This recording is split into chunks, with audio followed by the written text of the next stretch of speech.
73 साल की उम्र में भी मेरे कपड़े भी दादा धोते थे।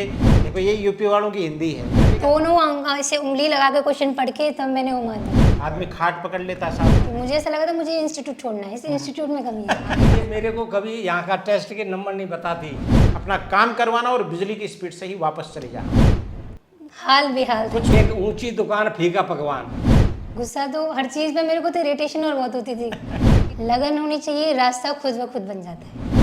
नमस्कार, पीसीपी प्रिंस सीकर से मैं ओंकार मोंट और प्रतिभाओं से मुखातिब करवाने की सीरीज़ में आज हमारे पास ताजमहल के शहर आगरा के रामनगर का रावत परिवार मौजूद है।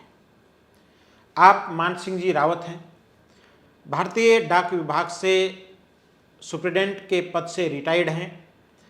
राधा स्वामी सत्संग से जुड़े हुए हैं और बड़ी बात यह है कि 73 साल की उम्र में भी आप पोती के साथ सीकर में रहे, पोती की केयर की, पोती का ध्यान रखा और यहाँ तक कि जैसा कि पोती अभी थोड़ी देर पहले मुझे बता रही थी कि मेरे कपड़े भी दादा धोते थे।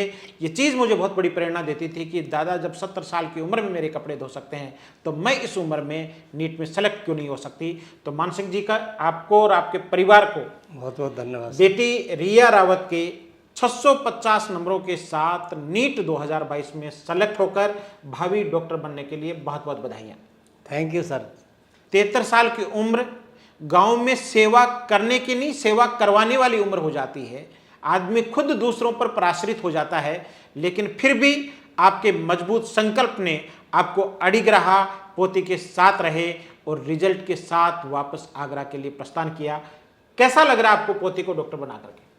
सर मेरे को बहुत खुशी हुई जी। जब पोती की मेहनत एवं एजुकेशन हब सीकर प्रिंस का जो योगदान रहा है और जो मैनेजमेंट रहा है और जो सुंडा साहब जो चेयरमैन, उनका परिवार सहित मैं अपने दिल से उनको धन्यवाद देता हूं बहुत बहुत। पूरे इंडिया के परिवार के लिए इन्होंने ऐसा अपना रास्ता खोला है कि हर कोई बच्चा, हर कोई माता पिता अपने बच्चे को यहाँ ला कर के शिक्षा से अपने जीवन के लिए बच्चों को प्रेरित करें और अपना लक्ष्य प्राप्त करें। मेरी ये शुभकामनाएं जी। साथ ही साथ जो भी मैनेजमेंट है इसका अपने प्रिंस का जी। उसके लिए तो मैं इतना तहे दिल से अभिवादन करता हूँ जी। कि उनका जो व्यवहार है, जो बोलचाल, जो हंसमुख बातें करते हुए मैंने देखा, शायद ही जिंदगी में मैंने कहीं किसी जगह पर इस तरह का व्यवहार देखा। मैं इतना खुश हूँ, वो शब्द नहीं ला सकता हूँ जो कि यहाँ का प्रशासन के और यहाँ का जो मैनेजमेंट स्टाफ था, उन्होंने किस तरह से मतलब एक इंसान को इंसान की तरह, जैसे यद्यपि मैं रिटायर होने के बाद राधा स्वामी सत्संग में जुड़ा हूँ जो कि परमार्थिक रास्ता है जीवन का, और ये ही हमारा परमात्मा ने जीवन का उद्देश्य दिया है कि भाई मनुष्य शरीर जो दिया है वो इसी के लिए दिया गया है। ये संसार के कार्य से निपट करके या करते हुए भी ये नहीं है कि उम्र पर जा कर के किसी को करे, परमार्थिक रास्ता भी अपनाना चाहिए क्योंकि मालिक ने हमको जन्म दिया है। अब साथ ही साथ मैं अपने इन बच्चों को जो यहाँ जो शिक्षा ले रहे हैं उनको मैं रामचरितमानस की ओर ले जाते हुए एक निवेदन करना चाहूँगा कि जो उसमें आता है भगवान राम के लिए कि प्रातः काल उठ के रघुनाथा, माता पिता गुरु नाभय माथा। तो ये अपने तीन जो माता पिता और गुरु जो है ना, यही हमारे जीवन को चलाने वाली नैया हैं और ये ही मतलब हर तरह से हमारे जीवन को सुधारने के लिए हैं। मैं यहाँ के हर एक स्टाफ को, छोटे से लेकर के जो हाईएस्ट हैं, उन सब के लिए तहे दिल से शुभकामनाएं देता हूँ और साथ ही साथ परमात्मा से ये दुआएं करता हूँ कि जो एजुकेशन हब जिस स्थिति से चल रहा है, जिस स्पीड से चल रहा है, इसमें दिन प्रतिदिन अपना बढ़ता हुआ रास्ता अपनाए और हम जिससे ज़्यादा से ज़्यादा हमारे भारतीय बच्चे जो है ना, जो ऐसे डॉक्टरी लाइन या इंजीनियरिंग लाइन जो भी जो यहाँ एजुकेशन ले रखी है, मैं मतलब उन सब के लिए भी यही करता हूँ कि ज़रूर एक बार अपना समय निकाल करके, भाई ठीक है आपको कहते हैं ना कि जब सामान खरीदने जाते हैं हम बाजार में तो हम 4 दुकान से जानकारी करते हैं, भले ही आप कहीं भी मिलिए, किसी भी एजुकेशन में जाइए, लेकिन एक बार प्रिंस में आ करके अवश्य ये चीज़ अनुभव कीजिए और खुद महसूस कीजिए कि यहाँ का व्यवहार और यहाँ का मैनेजमेंट कितना सुंदर है। वो मतलब मैंने अपने 40 साल की सर्विस में भी देखा है।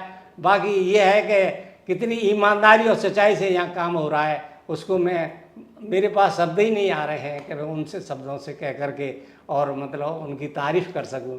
बस निवेदन यही कर रहा हूं कि ये जो रवैया अपनाया हुआ है इसी को बरकरार रखते हुए और उत्तरोत्तर उन्नति करे, और यही मेरी शुभकामनाएं और भगवान से प्रार्थना है कि भाई ये सबके लिए प्रेरित करते रहें हमेशा और करते रहें।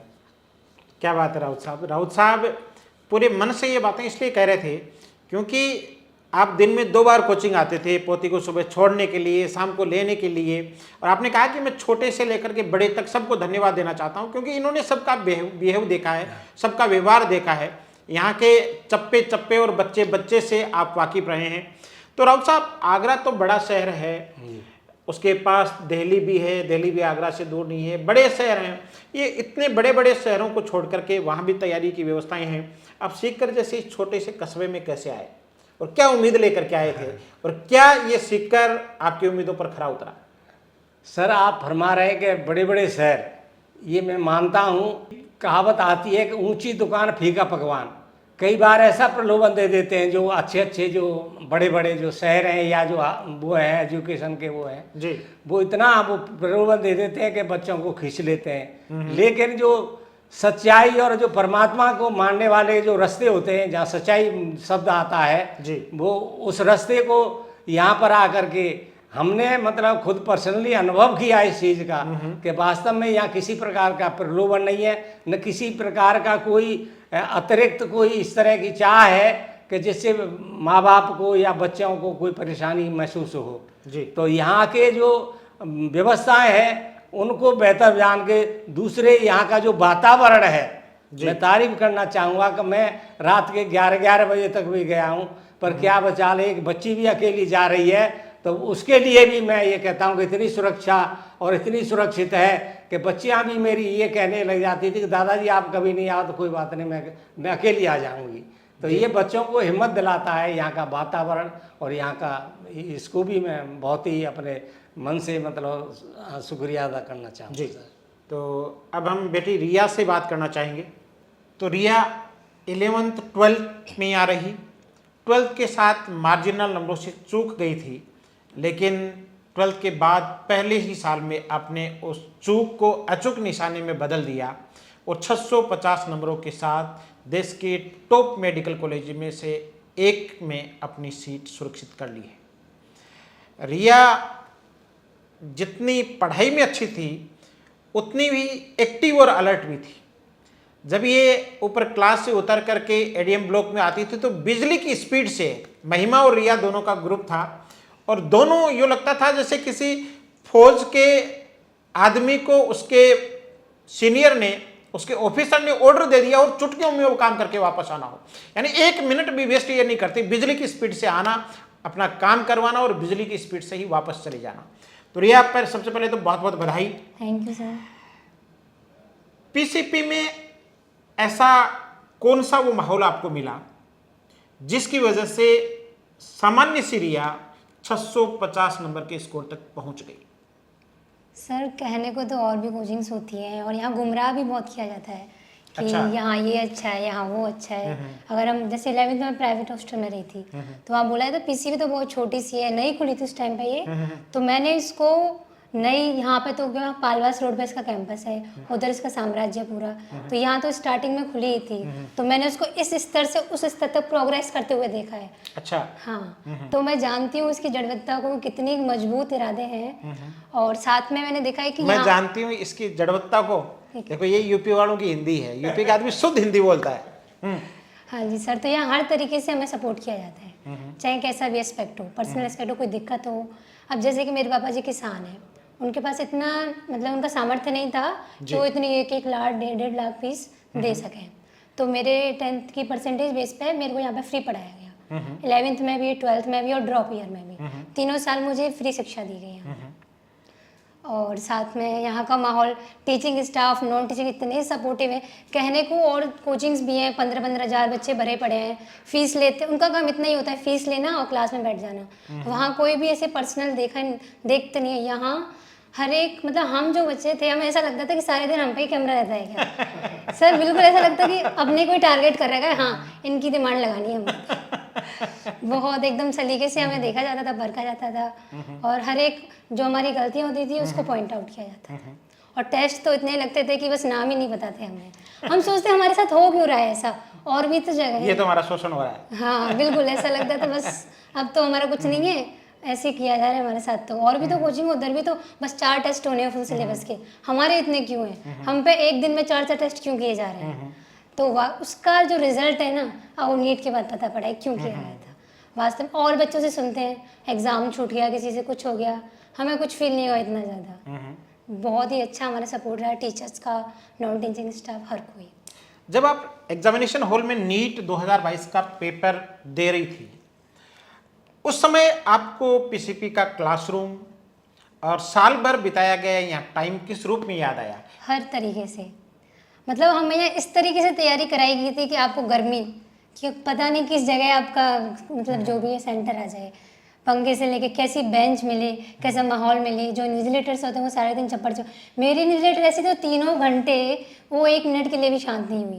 तो मैंने एग्जाम में भी हाँ, दोनों ऐसे उंगली लगा के क्वेश्चन पढ़ के तब मैंने वो मार भरी थी। ऐसे ऐसे, पर यहाँ पे हर चीज़ की प्रैक्टिस कराई गई थी हमको। हमने सर से बोला था उस दिनों कि सर ये ऐसे ज़रूरी थे, आप तो हमें एसी में बिठा देते हो, सेल्फ स्टडी के लिए रूम दे देते हो, वहाँ के ऐसा थोड़ी होना है। तो उन्होंने हमें पुराने कैंपस में शिफ्ट किया जहाँ की हाल बेहाल था। कुछ बेंचेस तो हिलने वाली थी, हाँ, हमने जानबूझ के बिल्कुल, रखवाई बिल्कुल। थी कि एक हाँ। दो को डिस्टर्ब करके देखते हैं कि क्या बाद में भी ये अच्छा परफॉर्म करते हैं क्या। अच्छा माहौल होते हुए भी हमको उस माहौल में डाला है जिससे हमें बाद में परेशानी हो। बाकायदा आपके एग्जाम की तरह से एडमिट कार्ड बने, हाँ जी बिल्कुल। नए लोग जिनको पहले कभी देखा नहीं था वो ड्यूटी देने के लिए आए, हाँ तो उसमें गुस्सा नहीं आता था कि क्या मतलब है, जब यहाँ बिल्डिंग है तो 3 किलोमीटर दूर हमें टेस्ट देने के लिए ले जा रहे हैं, बिल्कुल। अपने हिसाब से पैदल पैदल वहाँ जा रहे हैं। गुस्सा तो हर चीज़ पे मेरे को तो इरिटेशन और बहुत होती थी कि यहाँ से वहाँ शिफ्ट कर दिया, अब ये कर दिया, वो कर दिया। लेकिन बाद में जब रिजल्ट आया ना, हर चीज़ अच्छी लग रही है कि ये होना ही चाहिए था। बिल्कुल।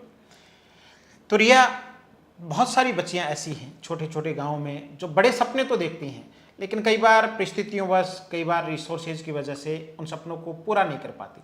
तो ऐसी बेटियों के लिए रिया क्या कहना चाहेंगी, क्योंकि आप एक सामान्य से किसान परिवार से हैं, पिता किसान है और सामान्य से बिल्कुल सामान्य से परिवार से हैं। लगन होनी चाहिए, रास्ता खुद ब खुद बन जाता है। मैंने ये चीज़ देखी है कि ऐसा नहीं है कि आपके पास पैसे नहीं है तो आप डॉक्टर नहीं बन सकते, इंजीनियर बन सकते। हुनर होना चाहिए, हुनर। और प्रिंस तो ऐसी सुविधाएं देता भी है कि आपको एक पैसा ना लेके आपको डॉक्टर बना दे। तो मैं यहाँ पे ये देखा है कि आप आइए, ऐसे अपना हुनर होना चाहिए, बस अपना पूरा दीजिए और डॉक्टर आप बन के जाएंगे बिना पैसे के भी। कुछ करने के लिए मौसम नहीं मन चाहिए और साधन सभी जुट जाते हैं, सिर्फ संकल्प का धन चाहिए। जी कुछ ऐसा ही रिया उन ग्रामीण बेटियों के लिए कहना चाह रही थी। तो रिया, अभी आपने इंटरव्यू से पहले मुझे बताया कि दादा मेरे कपड़े धोते थे। इस उम्र में जब आदमी को बहुत खुद को अलग से केयर की ज़रूरत होती है, वो आपकी केयर कर रहे थे, तो दादा का ये संघर्ष, दादा का ये स्ट्रगल आपको किस रूप में मोटिवेट करता था? बिल्कुल सर, सबसे बड़ा मोटिवेशन तो यही था कि जब ये इस उम्र में हमारे लिए इतना कर रहे हैं तो क्या हम डॉक्टर भी नहीं बन सकते। तो बस किया मैंने कि सर जब ये इतना कर सकते तो हम ये क्यों नहीं कर सकते। जब ये हमारे लिए, हमारे, क्योंकि हमारा क्या था कि सुबह 6 बजे से जाते थे हम, रात को 11:30 बजे तक स्टडी कैंपेन होता था, तो खाना भी मुझे यहीं पर देकर जाते थे, तो क्या टाइम ही कितना मिलता था। तो इसलिए ये मेरा सारा उधर कमरे पे काम करते जो भी होता था, तो इससे मुझे लगता बस करना है इस बार, कुछ भी हो जाए चाहे निकलना मुझे है। तो वो चीज़ रही थी। और बाकी जो हमें सपोर्ट चाहिए थी कि अगर नंबर कभी अप डाउन हो जाते हैं तो वो राकेश सर और आप बहुत हेल्प की। चलिए, तो पीसीपी में रहते हुए कोई वो एक इंसिडेंट जो अब तक याद के रूप में जहन में बना हुआ है, आजीवन बना रहेगा, कोई एक वो घटना? सर क्या था कि 12th के बाद मैं काफ़ी ऐसे डिमोटिवेट हो गई थी। मुझे ऐसा लगा था मुझे इंस्टीट्यूट छोड़ना है, इस इंस्टीट्यूट में कमी है। अपनी कमी नहीं दिखती, इंस्टीट्यूट की कमी दिखती कि नहीं अब तो दूसरे में जाएंगे, बड़े से में जहाँ बहुत सारे बच्चे हों, अच्छे अच्छे टीचर्स हों। तो क्या हुआ कि हम एकदम ऐसे डिसाइड हो गया था कि जाना है अब तो लास्ट टाइम पे राकेश सर का कॉल आया था कि एक बार मिलके तो जाना। फिर हम राकेश सर के पास आए, उन्होंने बोला कि तू खुल के बता, तेरे को क्या दिक्कत है। मैंने बता दिया ये कमी है, ऐसे ऐसे होता है, हमारे साथ नोट्स ही नहीं थे हमारे पास, तो कैसा इंस्टीट्यूट है ये। तो फिर उन्होंने मेरे को बोला तू एक बार विश्वास करके देख, अब मैं आ गया हूँ, तेरी सारी जिम्मेदारी मेरे ऊपर है। तो क्योंकि मैं उनकी बहुत रिस्पेक्ट करती हूँ, तो इसलिए मैंने उन पर विश्वास करके यहाँ रुकी रही, और वो उस दिन का रुकना मुझे आज बहुत ही अच्छा लगा है कि वो सबसे अच्छा डिसीजन था मेरा उस टाइम का। बिल्कुल। तो रिया, दादा साथ रहते थे, कंपटीशन वाले बच्चे के रैंक्स में अप्स एंड डाउन्स आना एक नॉर्मल सा प्रोसेस है, तो दादा कभी गुस्सा नहीं करते थे? बहुत बार, कई बार तो रूठ भी जाते थे, 3-4 दिन। अच्छा, इस उम्र में रूठ भी जाते थे? हाँ बिल्कुल। अच्छा, चलो फिर दादा से ही पूछते हैं क्या ये रूठने वाला क्या मामला था? रूठने का सर मेरा ये उद्देश्य था, सिर्फ इसको मतलब अलर्ट करना। नहीं, मैं कहीं इसको छोड़ के जाना था, थोड़ी था। जब 2.5 साल मैंने संकल्प ले लिया कि मैं तेरे को 4-4 दिन तक कई बार बात नहीं करते थे? नहीं सर, बात इसलिए नहीं करता था कि ये मेरे को कभी यहाँ का टेस्ट के नंबर नहीं बताती। अच्छा। तो मैं खुद इसके 3 बार जब आपके प्रिंस यहाँ पर आ जाता या मतलब तो देखने के लिए, खाना देने के लिए, इसको छोड़ने के, तो मैं इसके बोर्ड से नंबर दे करके अपने आप को संतुष्ट कर लेता। और इसको थ्रेटनिंग देता कि तू मेरे को नंबर नहीं बताए तो मैं सुबह भरतपुर चला जाऊँगा, आगरा चला जाऊँगा, तेरे दादी के पास, तेरी मम्मी के पापा के पास। तो ये फिर दूसरे दिन फिर देती कि दादाजी नहीं बोल रहे हैं, तो फिर अपने आप बताए दादा आज मेरे तेरे नंबर आए, पहले ही बता दिया करती थी। तो दादा पोती साल भर नोक झोंक भी करते रहे, पढ़ाई भी बेटी करती रही, और आज डॉक्टर बन गई। तो आप थी रिया रावत, आगरा उत्तर प्रदेश से आकर के पीसीपी पर भरोसा करके दादा का सामीप्य और सानिध्य पा करके 650 नंबरों के साथ आज डॉक्टर बनने जा रही है।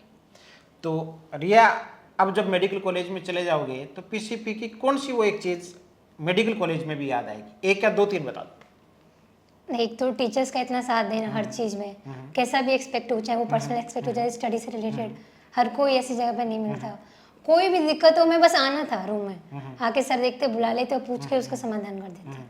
वो चीज़ हर जगह नहीं मिल पाएगी। माहौल, यहाँ के चेयरमैन, यहाँ के डायरेक्टर, लगता ही नहीं है देख के कि वो डायरेक्टर हैं, हर एक कोई चौंक जाता है। बहुत ही अच्छा स्वभाव, डाउन टू अर्थ एकदम, बहुत बढ़िया। ये चीज़ हर जगह नहीं मिलती सर। चलिए, तो रिया, एक बार फिर से आपको और आपके पूरे परिवार को बहुत बहुत बधाइयाँ, और सबसे ज़्यादा आपका शुक्रिया, आभार। 73 साल की उम्र, आदमी खाट पकड़ लेता है साहब हमारे राजस्थान में, तो 73 साल की उम्र में आपने 73 साल की उम्र में बेटी के साथ रह करके इसको डॉक्टर के रूप में तैयार किया। बहुत बहुत बधाई आपको। Thank you.